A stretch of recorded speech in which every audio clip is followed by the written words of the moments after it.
Everyone else is here, so there's no other apologies to make. So if I move on to item number 3, declarations of interest. Anything here, Delith? Thank you, Leader. I'm not aware of any interest that need to be declared in relation to items 6 and 7 on the agenda.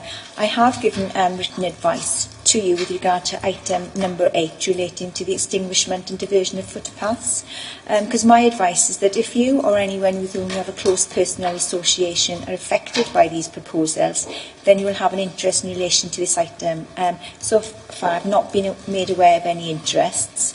Also, the governing body of Pontnewydd School has been mentioned in the report, and Cwmbran Town Council is a consultee. So if any of you are governors at the school, or you have a close personal associate who attends or works at the school, or you are a member of Cwmbran Town Council, you will have an interest to declare. Again, I've not been made aware of any interest regarding those. That's the position, Leader. Thank you. Okay, are members happy? Any interest to declare in that respect? No? Okay, if we move on to the confirmation of the Cabinet minutes from the 16th of January. If I take you through page 3, page 4, page 5, page 6, page 7, page 8, no Welsh language versions, page 9, 10, 11, 12, 13 and 14. Any matters arising there? Can I confirm they're a true and accurate record? Great. Okay, moving on to item number 5 then. Updates on actions. And there's one action there. A seminar on Corporate Plan 3 and the business plan. And that's now completed. I think that's something we need to take forward generally, and to make sure members are all up to speed with the plan. Members are happy to move on then? Agenda item 6 then is the budgets and medium-term financial plan. If I can bring in Dave Lilly, or bring in Nigel first to talk on this. Thank you, Leader. This will be the last Cabinet consideration of the budget for 2018-19, and then it will go to Council a fortnight to today on the 27th. So just briefly cantering through the report. Section 4 is just where we are in terms of the current year. And obviously the biggest pressure area there is social care and housing, and in particular children's services. It's been a feature right throughout the monitoring, and those pressures have now been taken into account in next year's budget, and therefore hopefully going forward we shouldn't see the same pressure emerging, because we built that demand into next year's budget. Additionally, the Chief Officer has put in place a lot of interventions to try and manage this in a different way. So we're reasonably confident going forward that that will be managed, and that situation is certainly not unique to Torfaen. If I talk to colleague treasurers almost right across Wales, they've all got pressures in social care, and they've all got pressures in children's services. So hopefully we'll have lanced that as part of next year's budget. Don't plan to say anything more on 2017-18 unless anyone has any questions at the end. And we've put the balance figures in there in 4.3. Turning then to 2018-19, I mean obviously members have had several PDFs on this and conversations around the budget. So we all know the situation in terms of the settlement journey, and that eventually the final settlement was slightly better than we expected, but still represented a cash year-on-year like-for-like cash reduction for Torfaen. And also we know that this final settlement didn't contain much in terms of grant allocations, and there are still no forward indications going forward, which makes it different in terms of medium-term planning. There's a section then that takes you through the journey of the estimates and the gap at the time of scrutiny. We all know it's well rehearsed that in December we had a a balanced position, and then obviously the pay award came forward, which then gave us circa £1 million gap.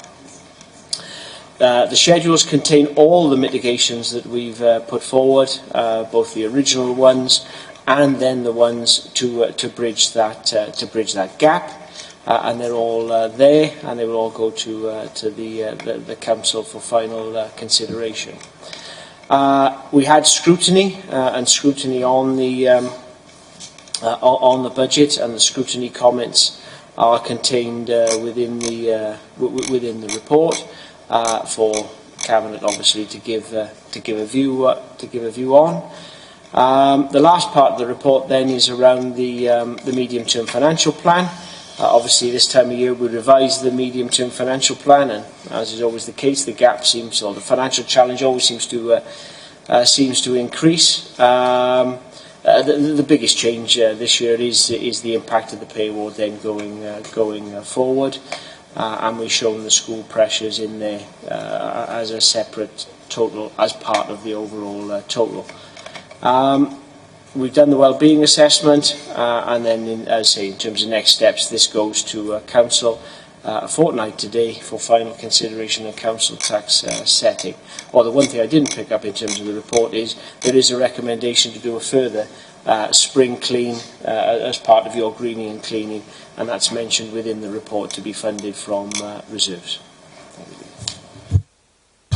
Okay, just coming now and then open it up to other Cabinet members before Dave Lilly comes for any questions that we have. I just wanted to start really by thanking officers across all departments for their work on the budget.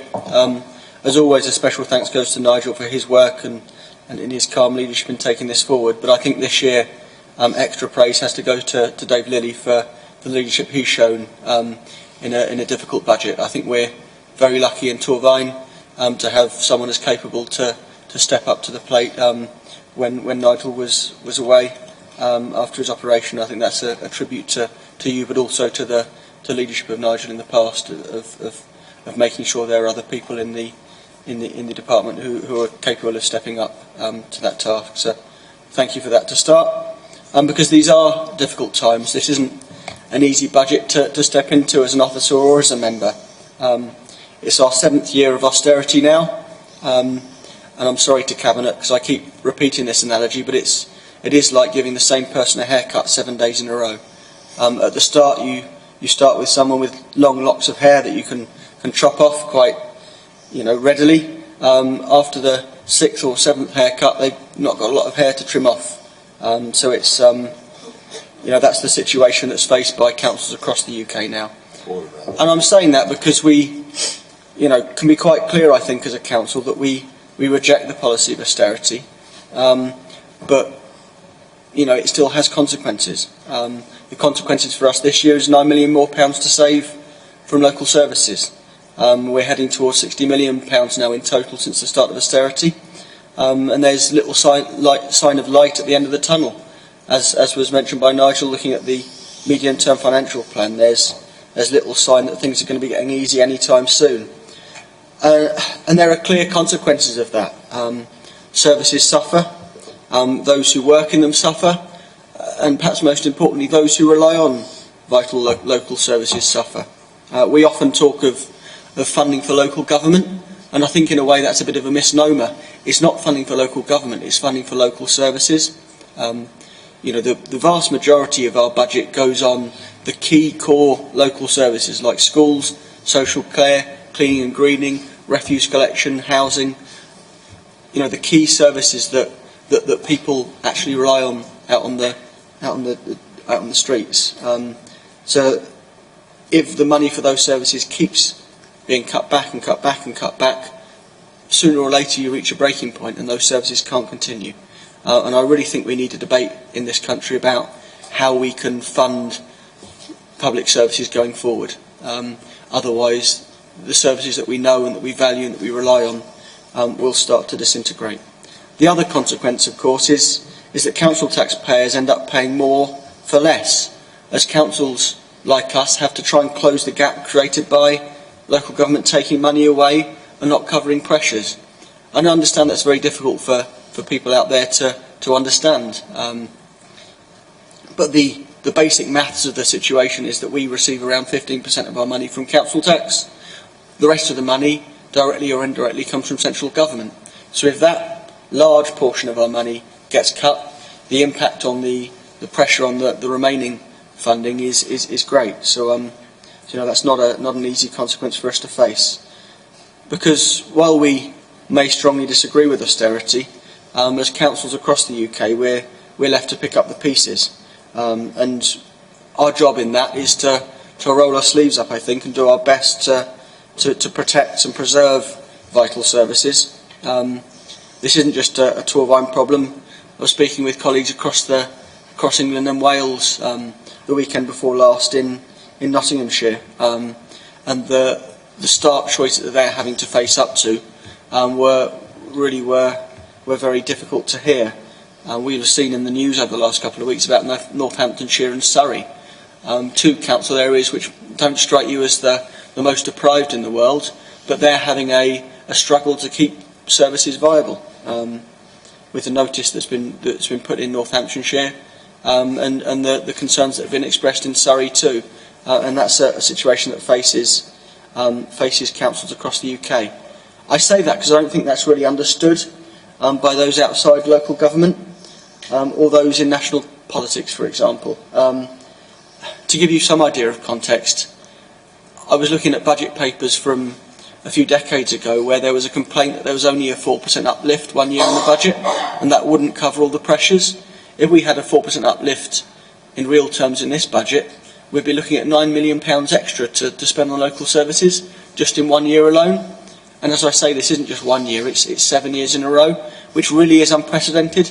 Even looking back to the 1980s, there were never, such concerted and severe cutbacks in the amount of funding for local services. So that's the picture that we paint, not as an excuse, but just as a context to show the difficult choices that we face. But given those difficult choices, I'm proud this budget really shows our values through of social justice and compassion. Just take social care as one example. We've managed to find around £2 million to help social care with their pressures going forwards. Sometimes social care is sort of just dismissed as a side issue because the majority of people out there don't have to rely on it, but those who do have to rely on it really would have their lives severely affected if social care was to disintegrate like it has in other parts of the country. So social care in a way can be an easy target because it's a large budget area to just salami slice, but I think that would have real consequences both for our social workers having to deal with already high caseloads, but even higher if we had to let more go, and for the people that rely on it, and also of course for the NHS that pays the price when the fabric of social care breaks down.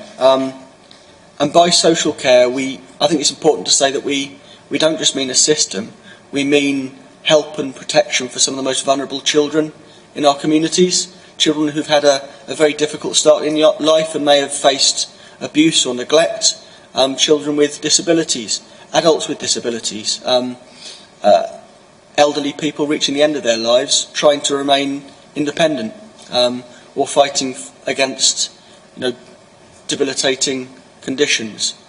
That's the reality of social care. Those are the people who social care help. And so I'm proud that we've managed to put that extra money to help social care in this budget, because it's not just a paper exercise. That will make a difference to some of the most vulnerable people's lives in our communities. Education too. We're all school governors, I think. We all know the reality of the difficult decisions that school governing bodies are having to make. But I'm pleased that as a council we're at least doing our best to try and help schools out, to help them reach that gap. There's over £700,000 extra going into schools as a result of this budget. It would be very easy for us as a council to throw our hands up and say quite justifiably the problem that schools are facing is because of the UK government not putting money into local services, and we're having to deal with pressures, you're on your own. I'm pleased that we haven't done that, and I'm sure Dave will say more about that as he comes. And in social care and education, I just wanted to pay tribute to to the staff who do tremendous work, and to the governors in schools who don't do such a good job in difficult circumstances, trying to make a contribution to improving our education system and helping give our young people the best start in life. This budget, I think, has been characterised by two things. One has been moving goalposts as the budget situation's changed between draft and final budget in a good way, and also because of the pay deal that's been quite sort of lively as this budget has progressed. And the second one, I think, more than ever for me in the 6 years I've been doing it, there's been a stark differential between the easy choices and the right choices. It's very easy just to make decisions to salami slice budget areas and expect them to pick up the pieces. But I think that would be the wrong thing to do, because I think that would result in service diminution in some vital areas like social care, and wouldn't be the right thing to do. I'm pleased that as well as that investment in education and social care, we've maintained our investment in early intervention and prevention. I think Dave Daniels may speak about it in a second, but I think that's key to us as a council. It's very easy just to, especially at a difficult time like now, just to fight fire. But I think along the lines of the Welfare of Future Generations Act, we have got a responsibility to try and intervene earlier, to try and help people and to stem the demand on public services. Otherwise, the spiral of demand will just keep growing. I think that's important. I also think the Spring Clean money that we've set aside is important. We clearly stated a cleaner and greener Torvine as a priority. The public clearly agree with that as a priority from the consultation we've done, and I'm glad that we can invest the money to help that Spring Clean, to help sort of really bring the physical fabric of Torvine up as much as we can. I'm also pleased that we're trying to do the right thing as an employer. In these difficult times, it's very easy to do the easy thing, to get the quick buck and start to outsource services. We don't agree with that as a cabinet. We don't agree with that as a council. I think that's a short-term gain at the expense of long-term pain. And I'm pleased that instead of doing that, we've chosen to work in partnership with our staff and our trade unions to try and build a more positive future for local services, because I think that's the right thing to do, and I think it's the effective thing to do. And I'm pleased as well that the values and compassion that the council can show through, not just in the decision we've made on social care, also in the decisions we've made on things like care leavers, exemption from council tax, child burial fees being removed, the discretionary housing payment record we've got as a council. I think that shows that we view ourselves as a council of not just being passive in the face of poverty and suffering, that we realise we have an active role to play to try and help people in our communities.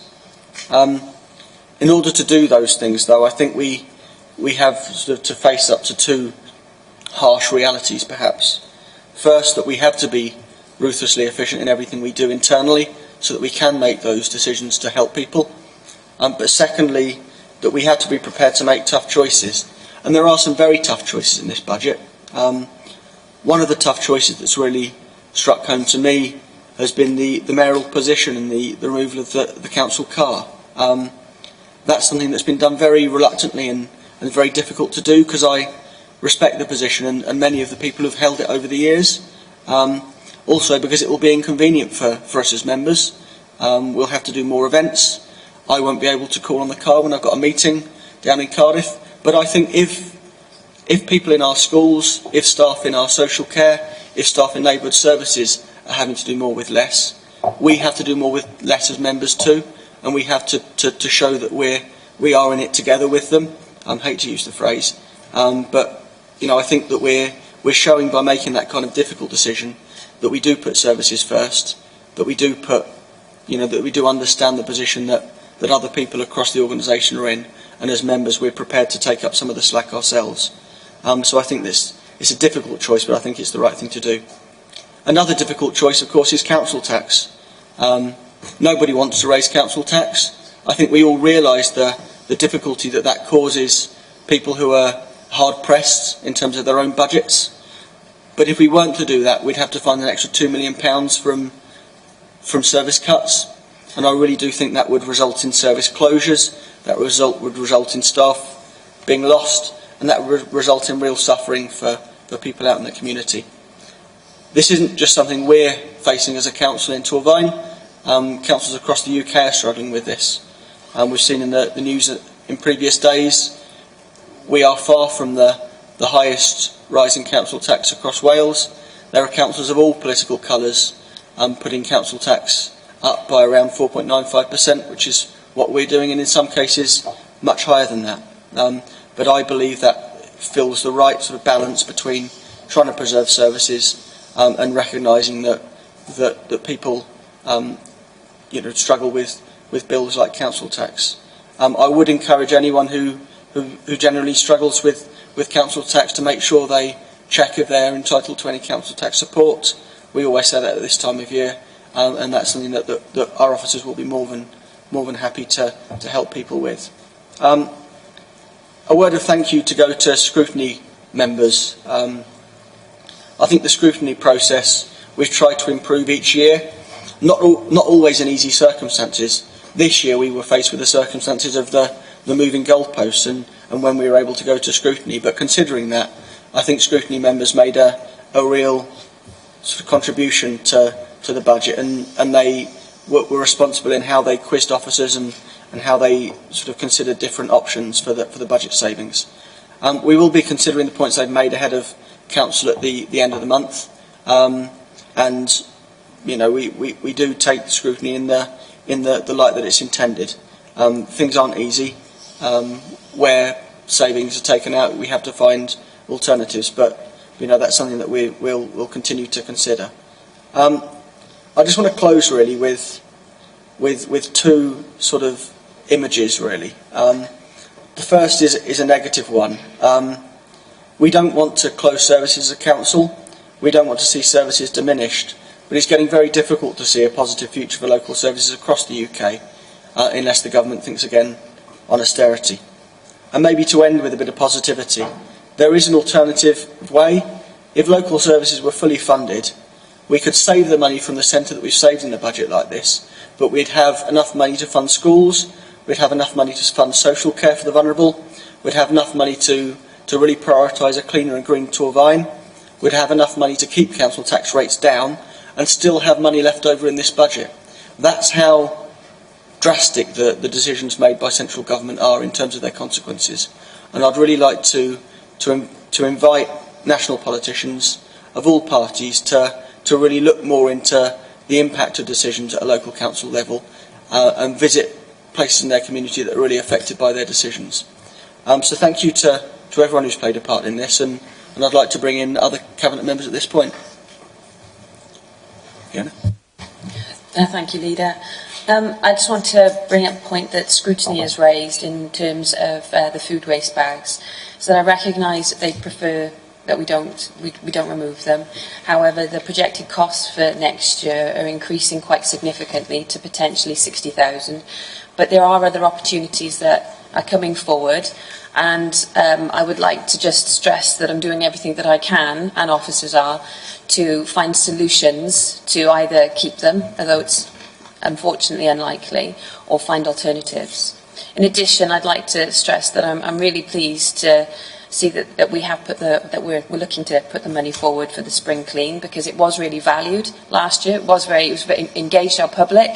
The public's feedback was very positive, and I encourage all members and the public to get involved and support it.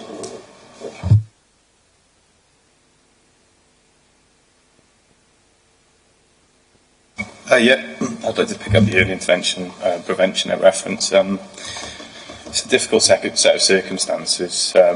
This is our 7th year of consecutive cuts, as you've said already. Get yearly budgets, and we've got rising demands. So all of that sort of lends itself to an emphasis on more firefighting rather than preventing the fire from happening in the first place. So despite that, it's really pleasing to see that we've retained an emphasis on early intervention prevention in both the material form, in terms of retaining the early intervention prevention pot, and in the ethos of the mitigations that we've got before us. I think they largely do recognise a need to be considerate of not cutting one thing to increase demand on another. So I think that has been reflected in this budget.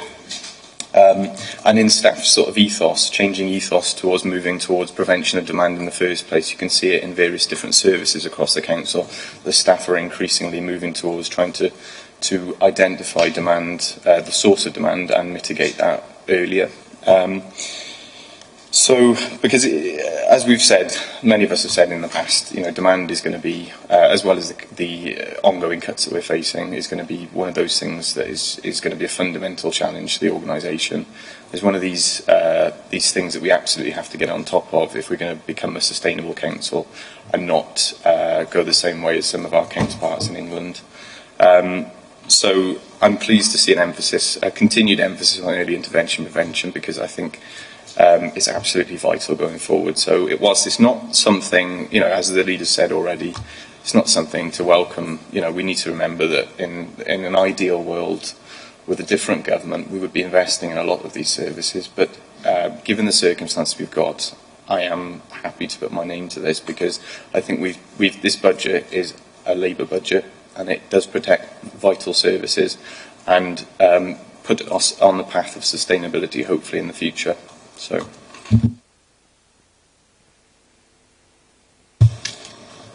Yeah.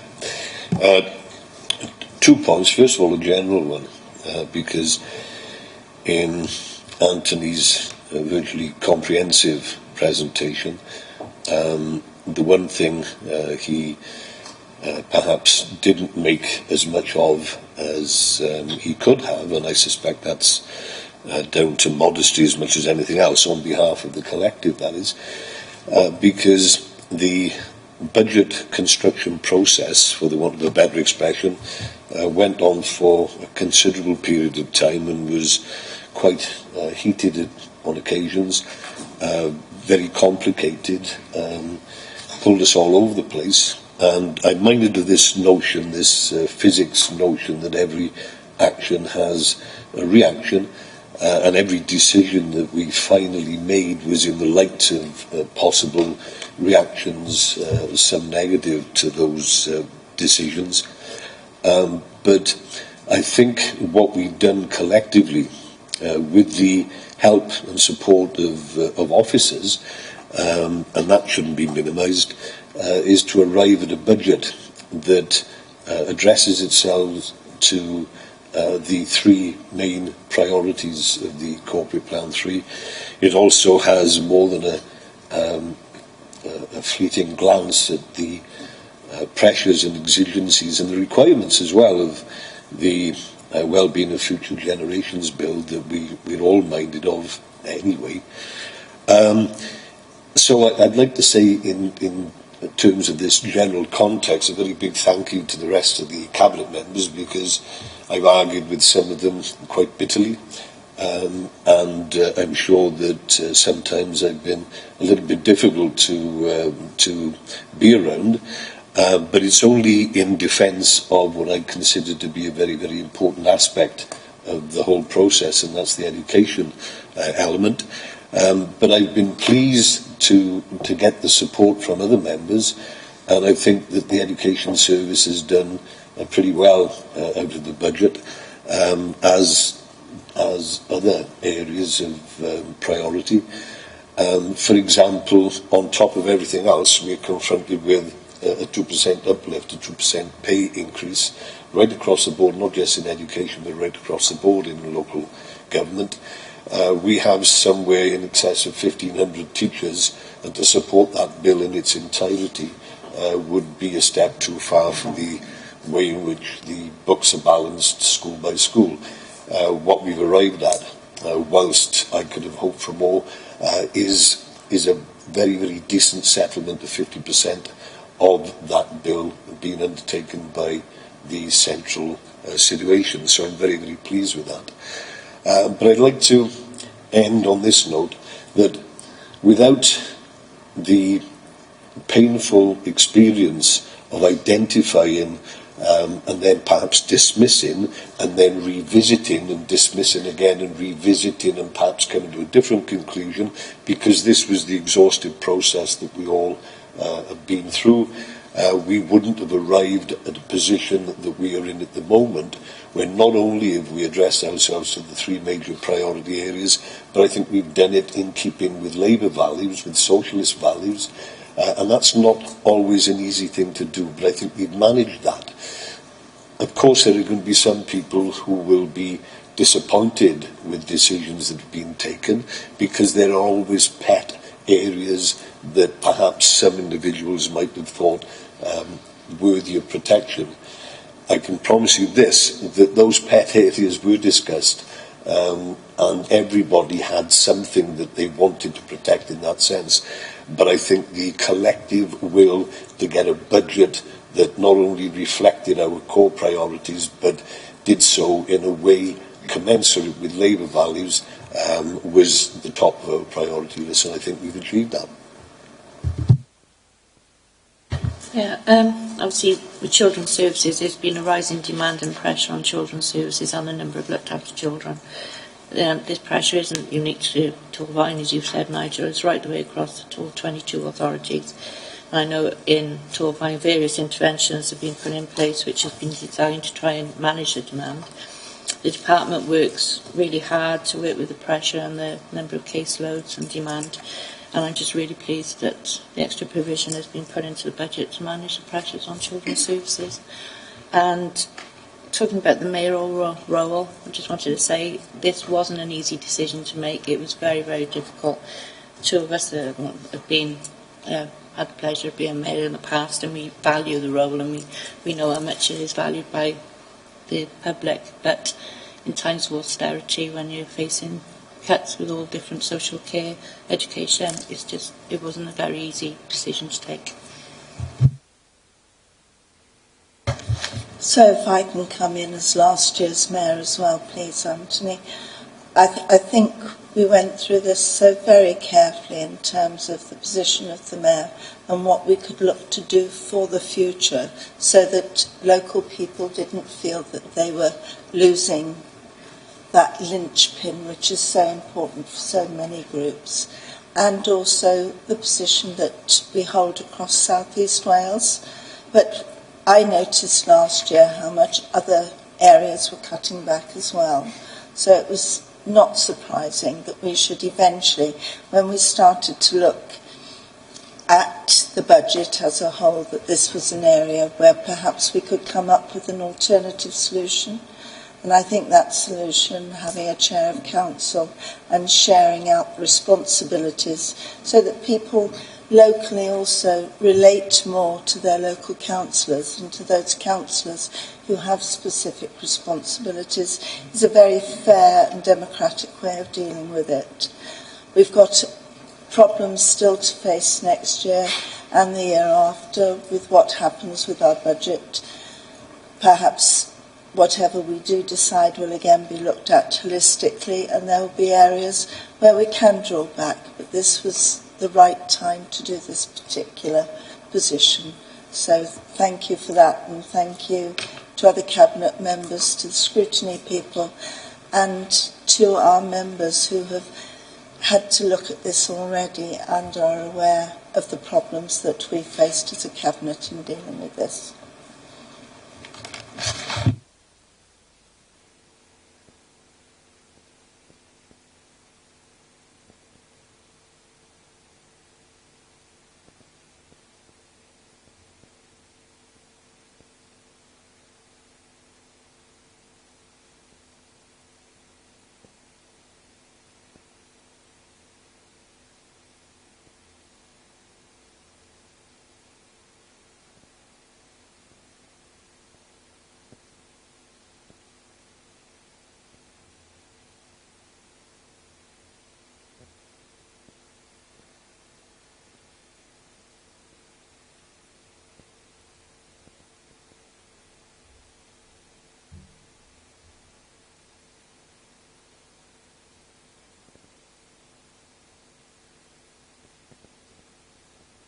Happening in adult services now. You can hear me, you lucky people. We only have to look over the water in England, the crisis in adult services there, the work we do with the health boards to bring people home and bed blocking is a term I don't like, but it has that knock-on effect in the health service and for the individuals. Hospitals aren't places people need to be. They need to be home, and the pressures on adult services are great, and as a result I welcome the benefit from this budget, upholding our principles that we will look after the most vulnerable in society. For that I thank the staff. They have had to think differently. They have had to look under every stone and every item they can look to save money, but they've also done it in innovative ways. And I think in Wales we're leading with patch-based working, our social services team in adults going out into the community and being more localised. How revolutionary, one might think. But that in turn frees up space in this building and reduces rents for us in other buildings. So it has a knock-on effect otherwise. I again thank my Cabinet colleagues, because in times like this it's very easy to get precious about your own empire, if we call it that. But everybody has looked holistically with our Labour principles and looked at the most vulnerable and the services we provide, and have not been that precious over their individual areas, and adults, as social care and education has benefited from that, what I have to thank my colleagues for. I thank the finance team, because speaking to equivalents in the other 21 authorities, you rob Peter to pay Paul. You've got grants coming in, as you see in the report, which are rightly passported straight to the department, and there's no clawback in the money we get as a result. A lot of my colleagues across Wales are quite envious of that, and I have to thank the financial team here for having a sensible approach to that in doing that, and the team is grateful, and vicariously the population of the community of Torfaen are grateful. So I think it's a fair budget. It's probably one that in our hearts we wouldn't want to set, but it isn't the land of milk and honey. We are suffering from austerity. They think it's the right policy. I think it's quite clear that it's not, and I commend this budget to Cabinet. Okay. If we move then to the recommendations, is that everyone happy to do that now? Okay, we move to the recommendations then. On page 26, it's recommended that Cabinet recommends the content of this report in regard to the 2018-19 budget, including the proposed council tax level for 2018-19, for onward consideration by Council on the 27th of February. Secondly, approves the allocation of up to £65,000 of general fund reserve funding to the deep cleaning proposal related to the spring clean. Thirdly, that we note the updates on the 2017-18 revenue budget and the medium-term financial plan for 2019-20 to 2022-23. Are members happy to vote in favour of that? That's carried. Thank you very much, Dave and Nigel.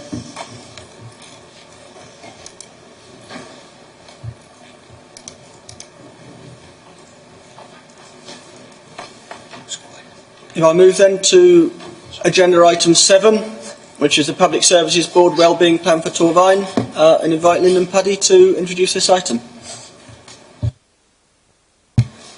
Thank you, Leader. Good morning, Cabinet. The report you have before you today requests Cabinet to consider the draft Wellbeing Plan and supporting appendices, and to recommend the draft plan to Council for formal approval on the 27th of February.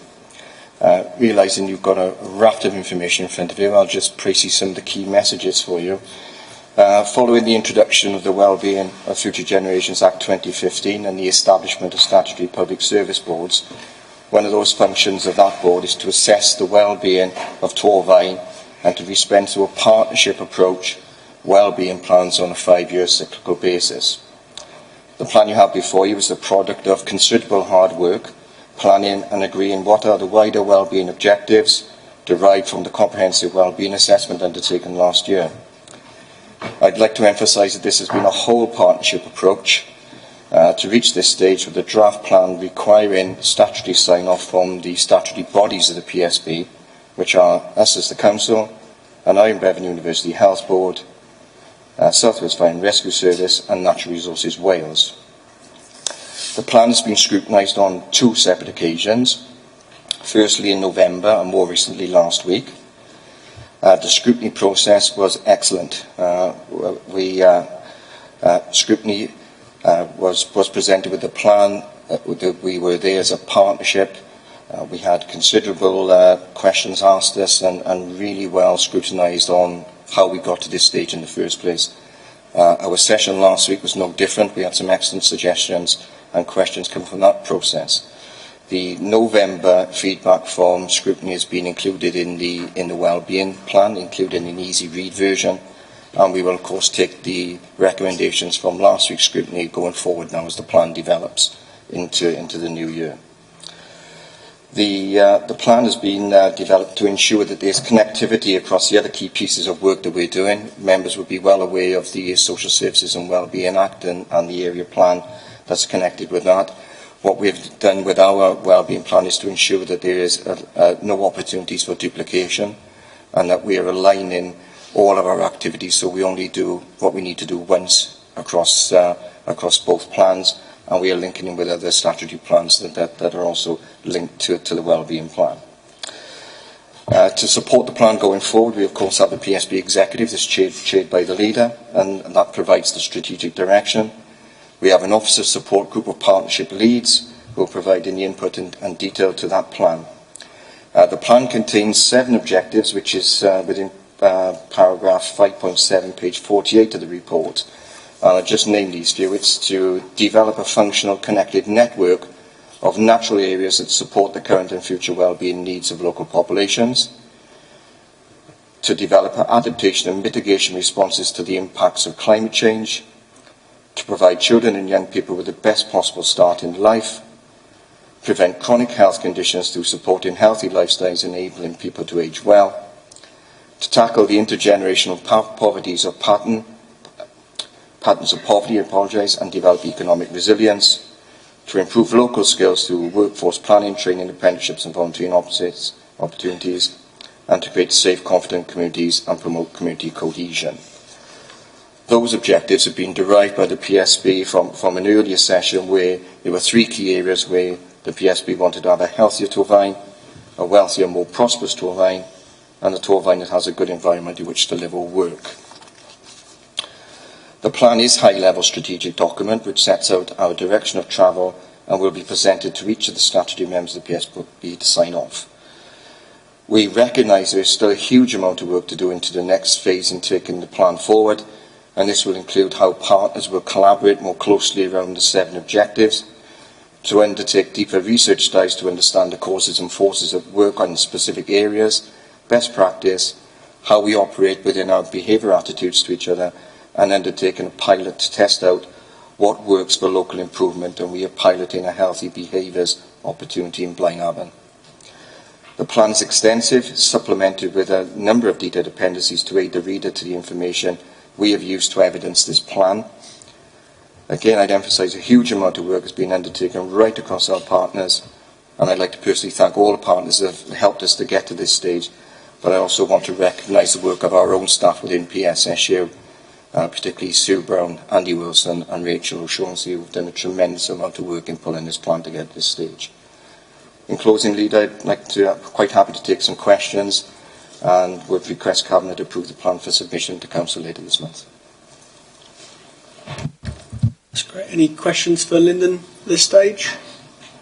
Dave? Not a question actually, it's just a comment. It's a really impressive piece of work.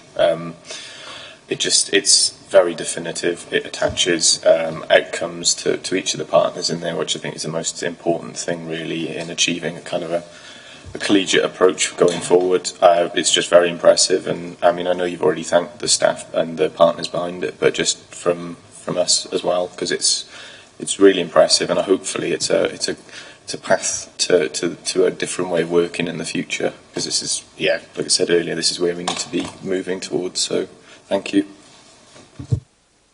I think this is a very important point to make, really. So I think the quiet work Lyndon and his team have done behind the scenes in moving this forward has been very much welcomed. I think you're right. This is a key part of that sort of early intervention and preventative agenda, really, where we don't just seek to put out fires, but we seek to look at what starts them in the first place and work to build a better future. Obviously, I really agree with the 7 sort of points in the the plan. I think the proof of the pudding's in the eating, isn't it? The key now is to get the different organisations working together, pulling together both in terms of people, in terms of communication, and in terms of funding.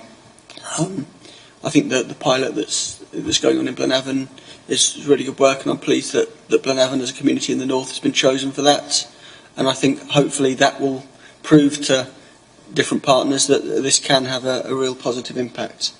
So thank you for all the work you've done on this. Okay, if I'll move you then to the recommendations then on page 55, I believe.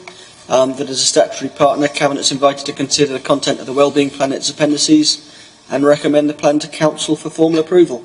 We all happy with that recommendation? Thank you. Thanks, Lyndon.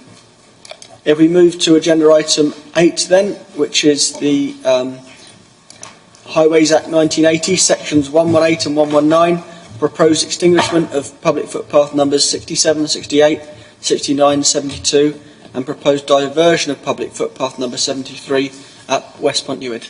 Bring in Rachel Jowett. Bring in, yeah. Okay, Fiona. Thank you, Leader. These public footpaths have been obstructed for many years by at least 40 houses and Pont Newydd School. The registered lines of the routes have therefore been unusable during this time, with pedestrians using alternative adopted footways and pavements. Initial consultation began on extinguishing the obstructed public footpaths in West Point Newid in 2008, but there was an objection lodged by a resident in Church Road as they wished to maintain access to the school playing fields. Whilst they appreciated the need for security, they requested that the route for local residents be maintained when the school was opened. A second round of consultation was made in 2015, to which the objector reinstated his original comments. The school governing body wish to improve the safeguarding and security of the school, so are unwilling to grant permissive access at any time through the school premises, and so the outstanding objection is put to council to decide this particular item. So, thank you, members. Do you want to come at this point, Rachel? Thank you. Thank you, Chair. I just think it's important to note that this has been through a couple of reams of consultation. There is only one objector, yet it's affecting 40 households. The recommendation put to you today is that we then send it through to the Planning Inspectorate, because they actually make the final decision on the extinguishment of registered footpaths and rights of way. If we don't proceed with this, then the resident who has also made this application, because they are struggling to sell their home, because they have a footpath going through their house, they can also then go to the Planning Inspectorate to ask for the footways to also be closed down. We've engaged with the school, also with education and internal safeguarding colleagues who all support the recommendation in this report. I think that the point of 4.7 is quite strong then with regards to the school. Any other comments or questions for Rachel or Fiona? Are we happy then to move to the recommendations, which are on page 169 and 170? The Cabinet, taking into consideration all the evidence which has been provided, 1. Approves the proposed extinguishment and diversion of public paths as shown in the map in Appendix 2. And secondly, approval is granted to confirm the order, provided no objections are received within 28 days from the publication of the notice. Everyone in favour? Right, that's carried. Thank you. And that closes today's meeting. Thank you, Cabinet. Thank you, officers.